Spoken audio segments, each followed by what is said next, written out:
history's darkest echoes, when mass murderers and presidents think alike. And it starts out with the story of this 32-year-old Norwegian who considered himself a deep thinker, and he was a big fan of right-wing and Russia propaganda that said that, you know, the loss of 100% whiteness in Northern Europe and white power and all those kind of things, you know, the immigrants coming in, was going to destroy Europe. Anyhow, he wrote, "When I first started blogging, I was concerned about how we could fix the system. I've gradually come to the conclusion that the system cannot be fixed and perhaps shouldn't be fixed."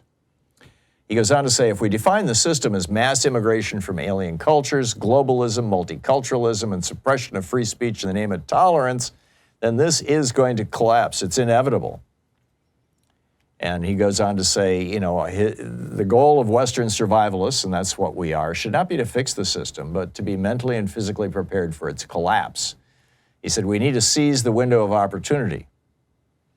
And he did that after writing about 1,500 pages describing how it's the essential duty of every white man in the world to marginalize or even kill as many non-white and non-Christian people as possible. Anders Breivik set off a bomb in Oslo's government quarter, killing 8 people. He then drove to Utøya, an island on Treafjorden, where the Norwegian Social Democratic Party's youth organization, the Workers' Youth League, held their summer camp. There he used a semi-automatic rifle to kill another 69 people, most in their teens or early 20s. He shot and wounded another 41, mostly young people, leaving many with life-changing wounds. The epigraph to the paragraph that I just quoted you, this is from Anders Breivik's manifesto, his 1,500-page manifesto. At the very top of that chapter that I just shared a couple paragraphs to you was what's called an epigraph. It's the quote that you put at the top of the chapter, you know, that kind of defines the purpose of the chapter. And the quote was, "He who saves his country violates no law." Now, just 3 weeks ago, El Salvador's notoriously violent and law-breaking president, Nayib Bukele, also tweeted, "He who saves his country breaks no law." But where this originated was with Napoleon in 1804. In 1799, he overthrew the Directory and first council, and then declared himself emperor in 1804 with those same words. I don't speak French, so I'm going to mangle this, but "Lui qui suave sa patrie ne viole alcune loi." In other words, he who saves his country violates no law.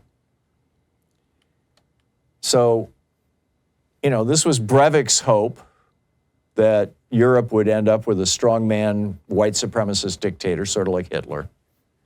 This is Bukele claiming that this is what he does down in El Salvador.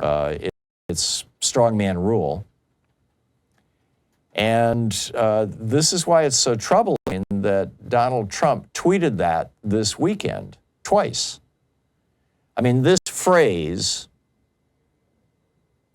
"He who saves his country violates no law," this phrase is well known to most white supremacists, along with the 14 words and 88 as code for Heil Hitler. And you know, I don't think that Trump is trolling us. I think he's really down with this whole Nazi thing. I think, you know, and it's increasingly evident to me that Elon Musk may well be too. I mean, Trump is not saying, you know, if he was just trolling us, you wouldn't have millions of people around the world on the verge of starvation right now because $500 million worth of USAID food is rotting in warehouses. You wouldn't have children across Africa dying of AIDS right now because their AIDS medication has been cut off. You wouldn't have children in cancer drug trials here in the United States cut off from their life-saving drugs because Elon Musk and Donald Trump shut that program down. You wouldn't have federal workers who thought civil service would save them still have jobs. No, but because they're now on the verge of homelessness. I mean, Donald Trump means it. And for 3 weeks, he's been acting on these words, largely with impunity. So long as he's saving the country, he argues, he's violating no law. The Supreme Court kind of set this up with their Trump v. U.S. decision last July, in which they said that if the president, and in the process breaks the law, he is immune from prosecution. In other words, he just gets away with it. As long as he's saving the country, he violates no law. It's probably why Trump is now talking about running for a third term. He knows, like every dictator on earth knows, if you lose power, you end up in prison. And Trump knows that if he's not president again in 4 years, that, it probably won't take a Democratic administration a real long time to arrest him and throw him in the clink. And he posted this both on Twitter and on his, failing Nazi-infested social media site. He's shoving it in our faces. Now, there are some people who think that Trump is saying this not to refer to himself being above the law, but as a shout out to the people that he just pardoned, the 1,500, right-wing potential murderers. I mean, they killed several cops. Kyle Clark is a reporter for 9 News Denver, and he writes, as a journalist who covers extremism at the local level, I think it's a mistake to view Trump's Napoleonic statement as solely about presidential power. Consider if it's interpreted as a wink and nod for any extremist to act outside the law to save the country as they see fit. Right, time to start killing liberals, harassing queer people, burning down the homes of undocumented immigrants. Putin and Orban both have,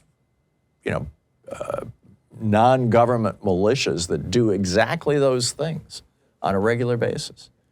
And now Trump is doubling down. Yesterday, he just retweeted this right-wing message that he could defy the courts. And his fellow billionaire, Elon Musk, is burning through our federal government like a California wildfire. Sometimes I think T.S. Eliot was wrong. At the end of his poem, The Hollow Men, this is the way the world ends, this is the way the world ends, this is the way the world ends, not with a bang, but a whimper. I think it's ending with a bang.